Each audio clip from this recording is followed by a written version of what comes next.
In the 1730s, Claude Moët was one of a small number of wine merchants who were accredited to the royal court of Versailles. Louis XV's official mistress, Madame de Pompadour, quickly became one of Moët's loyal customers, and she made sure his champagne was served at every significant event at the palace. Then a revolution hit Versailles in 1789, and before it was over, 50,000 people were beheaded, including Louis XVI and Marie Antoinette. I have read they were served champagne with their last meals. Before the Revolution, the tax system was that the royals and clergy were exempt from paying anything, while the commoners paid all the taxes. The peasant wine growers also had to tithe part of their crop to the church. Additionally, they were forbidden to sell their grapes until the clergy and nobles had sold theirs first. This was definitely not a good system. Abbeys were originally made exempt from paying taxes because they helped the poor. But in the end, not only the royals were targets by the revolutionary mobs, but also the monks and clergy. Church properties, including their vineyards, were nationalized and sold to help pay off France's debt, partially incurred from supporting the colonies in the American War of Independence.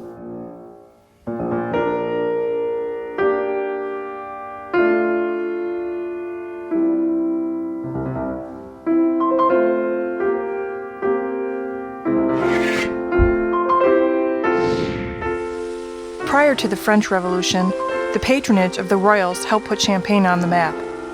Afterward, its popularity spread even further.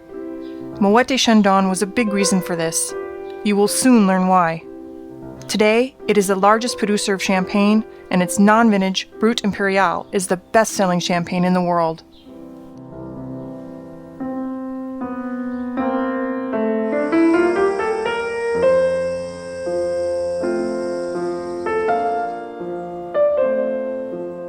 We are in Epernay in this spectacular vineyard with Pascal Pecreiaux, who is an ambassador for this incredible champagne house.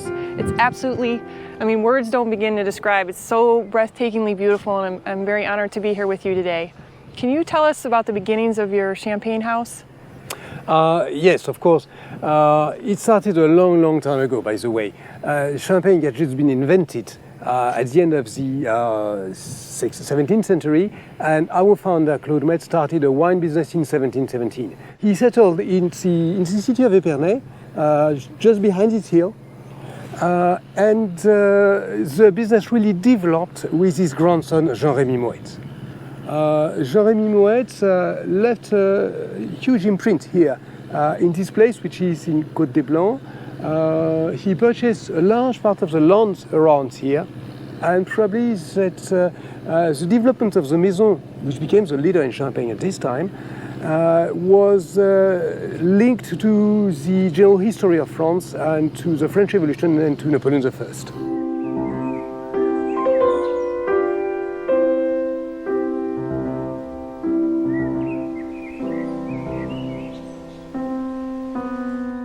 Claude Moët had a relationship with Versailles.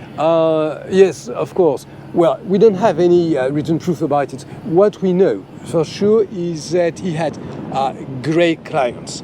So probably through his brother, who was an innkeeper in Paris, he got in contact with the official wine merchant supplying the court. And we know that in 1748, he was sending them champagne pour le roi, for the king. So one of his first customers was Louis XV, le bien-aimé, the king of France. But also the king's favorite, the Marquise de Pompadour. The Marquise de Pompadour is a great woman. At a time when women were supposed just to stay at home, she was a lady, first, of great beauty, of great intelligence, of great culture. She protected artists, philosophers. For 20 years, she was a sort of a hidden prime minister. And she loved Mr. Moët's wine. We know that she ordered up to 300 bottles at a time. And we love her because she said, champagne is the only wine that makes a woman even more beautiful after drinking it. Oh, that's and lovely. This is true. Yes, yes it is. And it is about Mr. Moët's wine, of course.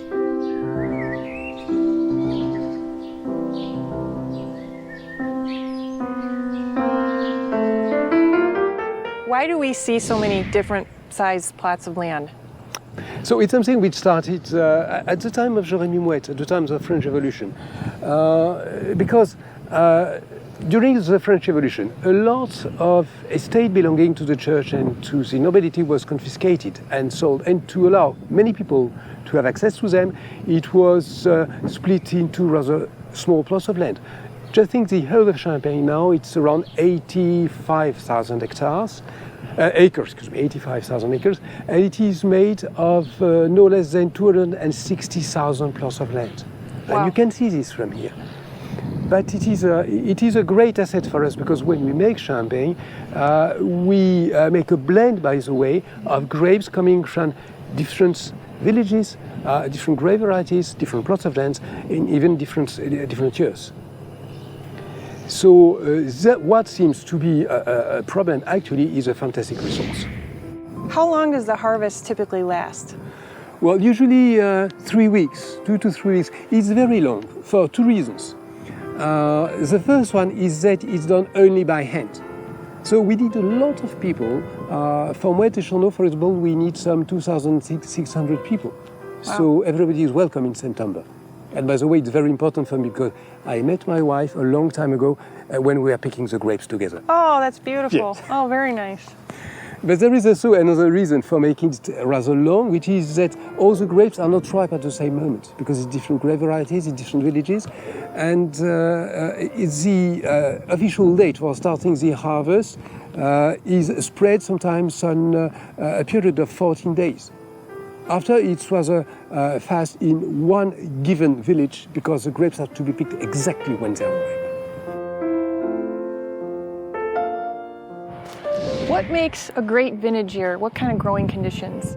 So we must have in mind that, first of all, champagne is non-vintage, it's a blend of different years, different grapes, different origins. A vintage, which is just from 1 year, is a premium champagne. And then, yes, we need specific conditions. It's mostly what happens in summer. You see, until June, early July, it's much more a matter of the number of mud cheese which will be produced. After, the sun, the heat will really give a different character to the year. Basically, we need not too much rain, or if we have rain, we need rain and then sun and then rain. That's enough. We are not this demanding. We just ask Mother Nature not to be too bad with us. And it's enough.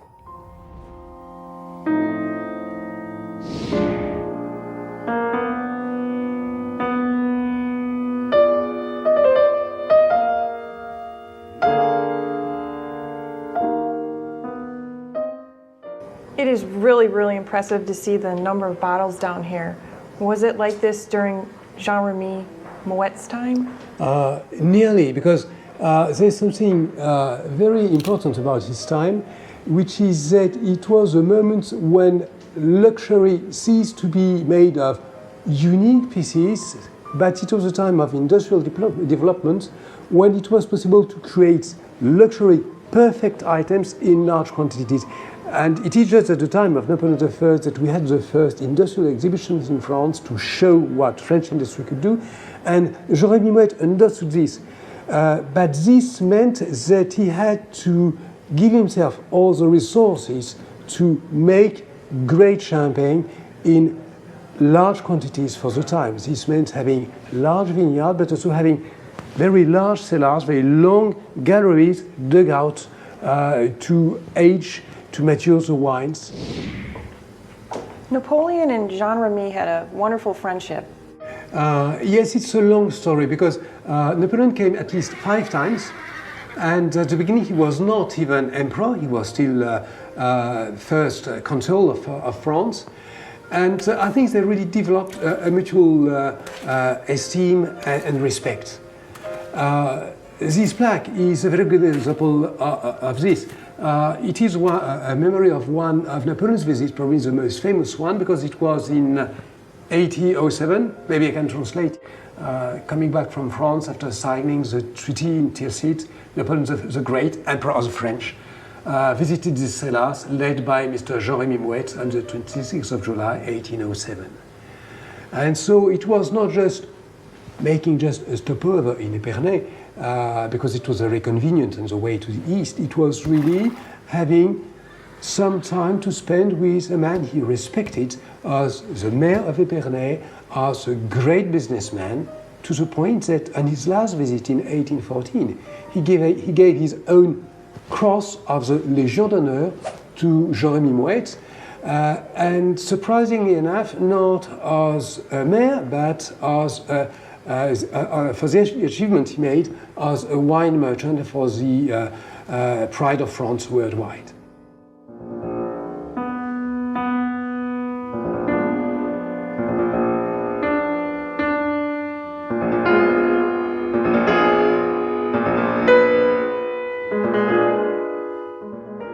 But also, the place where we are is called the Imperial Gallery. It's very long, I think it's 700 yards long. It was dug out even before Napoleon came. It was dug out probably in around 1720. And we kept the memory of Napoleon's visit with this name of an Imperial Gallery.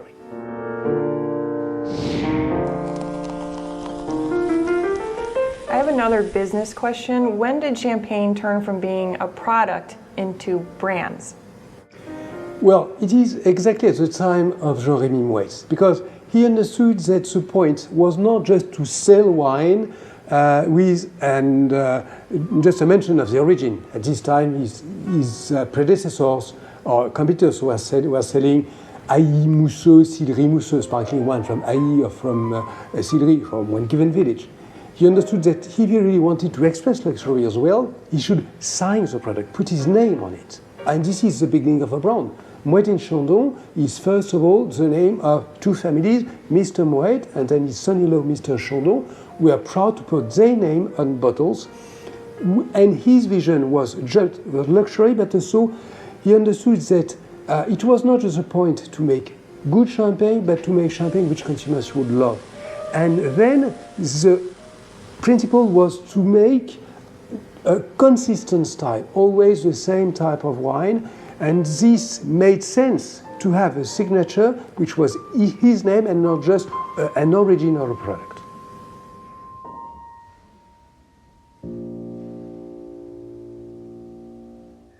Well, you see, talking of imperial visits, this cask really has a story. It was given by Napoleon to Jean-Remy on another visit in 1810, and it's a small anecdote of military history, because this has been probably stolen, looted by some French soldiers, but they had the mishap of being on the Emperor's way, and he was so strict and disciplined that he confiscated the cask, but he didn't know what to do with it. And since he was going to visit his friend Mr. Moët, he thought, well, why not give him a cask? Actually, he's in the wine business, so he could have some use for it. By the way, it was such a nice present that we didn't use it much, but we placed it in the Imperial Gallery as a souvenir of one of Napoleon's visits. It's really great. Are you familiar with Napoleon's saying about champagne? Yes, there is a very famous one. And he said, in victory, I deserve it, and in defeat, I need it. And by the way, he was an expert of both, so we can trust him. Okay, very good.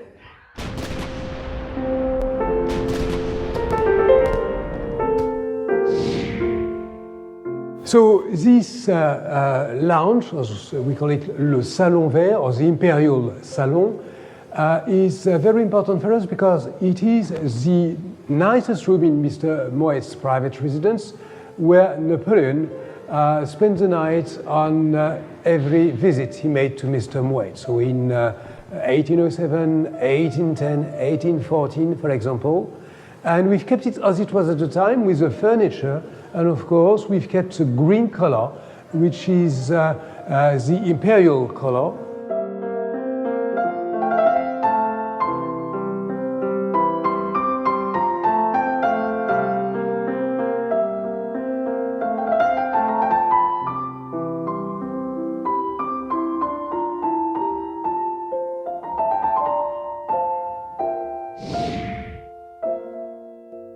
Here we have a list of some royals who visited the cellars. So this is the first list, there is one for the 20th century.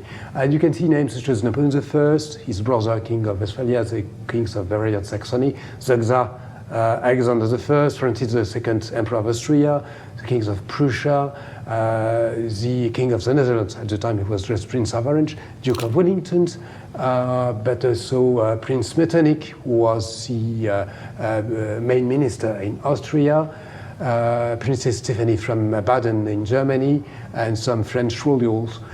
All of them visited the cellars during the 19th century.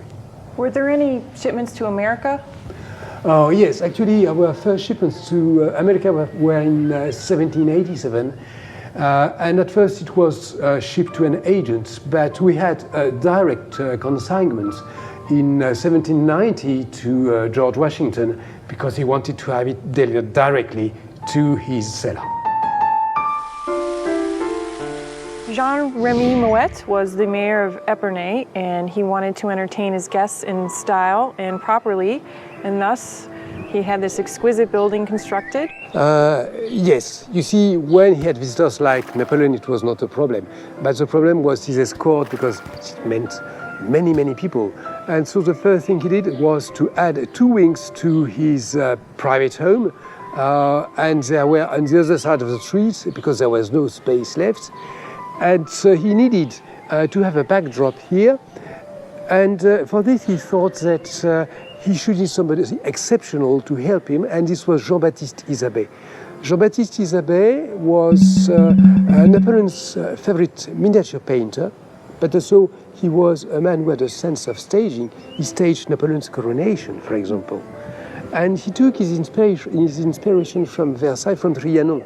And this Orangery, which is a must in an aristocratic house, was designed by Jean-Baptiste Isabey. And this explains that we've kept the name of Trianon, which have been given to the family residence. And the garden has been designed by Isabey as well. You see the many flowers we have, the pond, all this is really a vision of nature tamed and expressing glory and prestige. It's truly lovely. Thank you. My pleasure, our pleasure.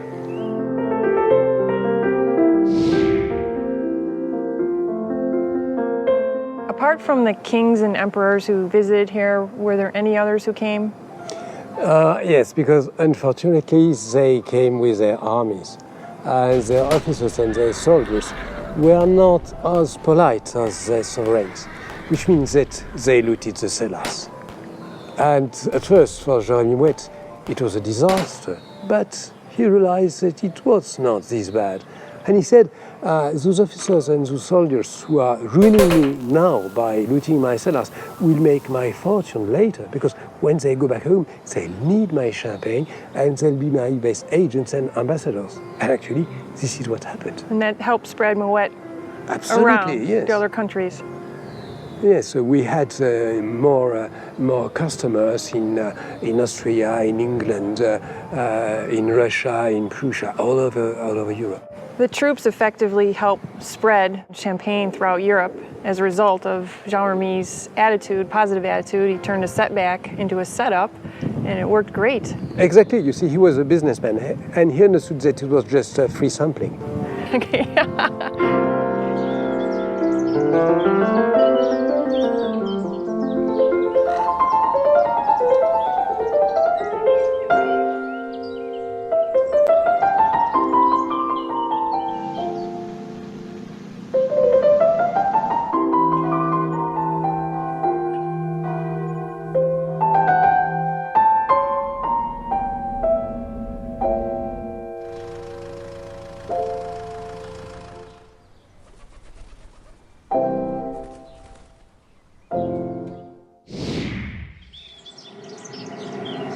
We are with Jean Berchon. He's the Vice President of Heritage and Corporate Communications for Moët and Chandon, and we're by this magnificent 200-year-old tree.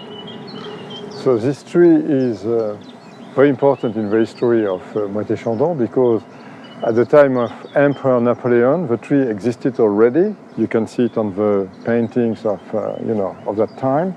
And under this tree in 1814, 3 kings and emperors gathered. They were the Emperor of Russia, the Emperor of Austria, the King of Prussia, the King of Netherlands, and of course Duke of Wellington from Great Britain. And all of them were here because they were invading France after Napoleon was defeated in Russia. So all of them were here drinking the champagne of Mr. Jean-Remy Moët and celebrating their almost victory on him after something like 15 years of battles and coalitions. So it is an important tree, and we are amazed that it's still alive, which means that, you know, the heritage of Mr. Moët and Napoleon are still very strong in this house. Brut Impérial. The name of this champagne dates back to the time of Napoleon, of course, because, as you know, he was a friend of Mr. Moët, and also because after, I would say in the middle of the 19th century, the house wanted to pay honor, to pay homage to the emperor, and then we decided to call our Brut, which was Moët and Chandon Brut at the time, Brut Impérial, to honor the emperor. So it is today the most important Brut champagne. You can find it everywhere in the world. It is a universally available, and according to many of the critics, it's also one of the best. So maybe we should try why it is one of the best and why it went around the world in so few years, because at the beginning of the 19th century, you know, at the time of the wars, it was difficult to export. And then after the French king was reinstated, I mean in 1815-16, the House of Moët started exporting everywhere in the world, to Europe and to America. And then at the end of the 19th century to Asia. You are all over the world, global. Global, all over the world. So this is one of the first luxury brands which is available worldwide since now almost 150 years. I think we could raise up a glass to Brut Impérial, to Moët and Chandon, and to you know, great heritage, great pedigree. Cheers. Cheers.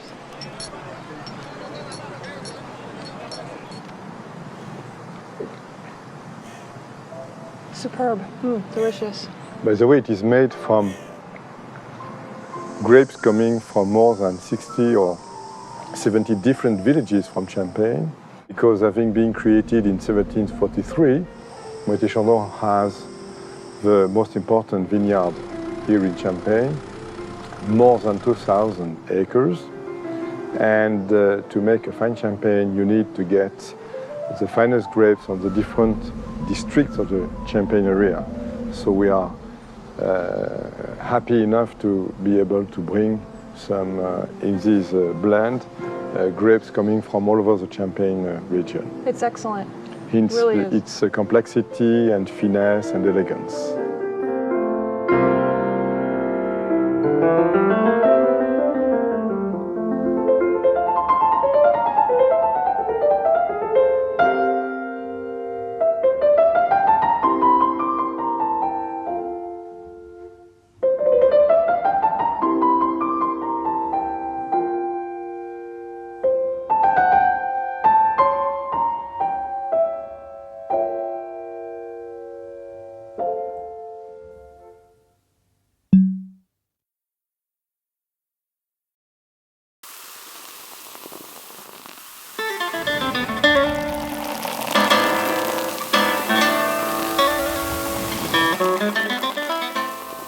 In addition to the French Revolution and the Napoleonic Wars and invaders, there was another enemy that was capable of wiping out the vineyards entirely. This enemy is called Phylloxera, and it is still with us today. It's a microscopic aphid bug that sucks the sap out of the grapevine roots and injects a deadly venom, which then corrodes the root structure and makes the vine wither and die. Phylloxera originated in North America and was brought across the Atlantic to Europe in the 1850s. America and Canada's 16 species of native vines are resistant to Phylloxera, as they have tougher roots that heal after the bug is bitten, unlike the European vines. The first record in France of Phylloxera was in 1863. No one is exactly sure how it was brought overseas from North America, but once it did arrive in the south of France, it bit with a vengeance. During the next 30 years, phylloxera attacked nearly every vineyard in Europe. Thousands of vineyards were completely devastated. Some estimate as much as 2/3 of French vineyards were wiped out, which resulted in the suffering and bankruptcies of their owners and was a big hit on the French economy as a whole. The Champagne region was no exception. By 1918, only a few champagne vines were not killed by phylloxera. After much experimenting, a remedy was finally reached. American vine roots and European vines were grafted together. The grapes assumed the character of their European origins, and the rootstock remained impervious to phylloxera. Virtually every European vineyard would have to be pulled up and replanted. A tough but crucial task. All champagne vines and other great wine regions of Europe are now partly American.